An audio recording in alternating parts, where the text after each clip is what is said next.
What's a good response that mom can give? You never listen to me. How do you respond to that? Anyone?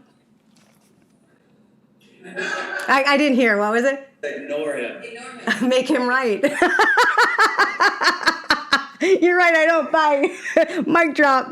Yeah. Yeah. And so in a situation like that, he's in fight or flight. To give you an idea of what that means, you got the front part of your brain, and that makes up 12% of your mind power. That's the conscious mind. The front part of the brain is where we think, where we do math. It's got logic, it's got reasoning, it's got language. Front part, 12% conscious mind. Back part of your mind, 88%. That's the subconscious mind. You already know this is fight or flight. You guys have all heard of the reptilian brain, the survival mode. Okay, 88% is the subconscious mind. It's the automatic part that runs you. It doesn't have language. It doesn't have logic, which means it doesn't have reasoning skills. When we go into negative emotion, when we get upset, emotions of survival, there's a wall that goes up between the front part of the brain and the back part of the brain. We go into fight or flight, reptilian brain, survival mode. That's where old habits are. Even old habits of pain, okay? So when we go back into survival mode, because there's this wall, we don't have access to higher thinking.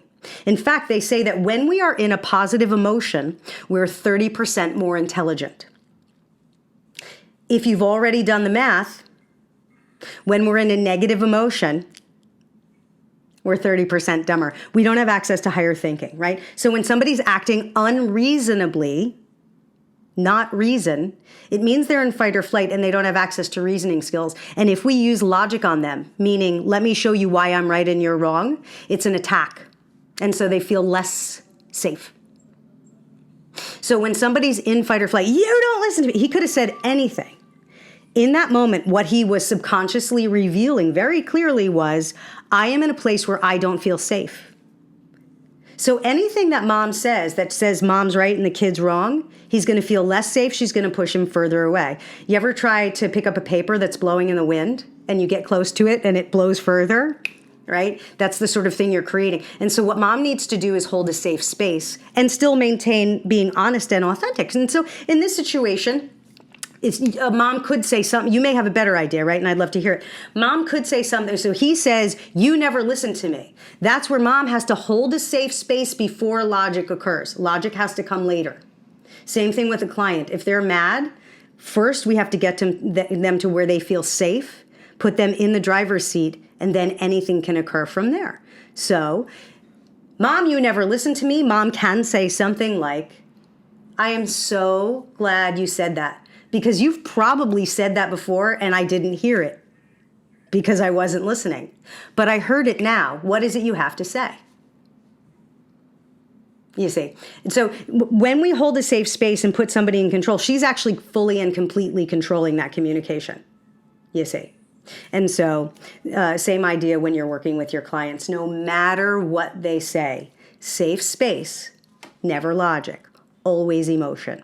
And when we create emotion around the situation, that's where it becomes locked in as habit. So getting along with you becomes locked in as a habit for them. There always has to be an emotional shift that takes place, which is why every book we read and every movie we watch, there's always the bad thing that happens and then they fix it. Because without that emotional drop, you can't pick them back up. And it's being picked back up that people really appreciate. And that's what relaxation is. If nothing ever went wrong, we wouldn't need to sit in the bath and enjoy it, right? We'd go out looking for trouble.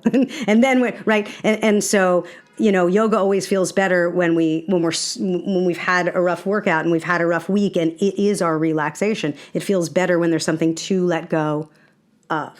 And so when we have emotional experiences with the people with whom we have relationships, that's when the habit of emotionally connecting takes place for them. They know they like you, but they don't know why. And what you've done is you've held a safe space for them.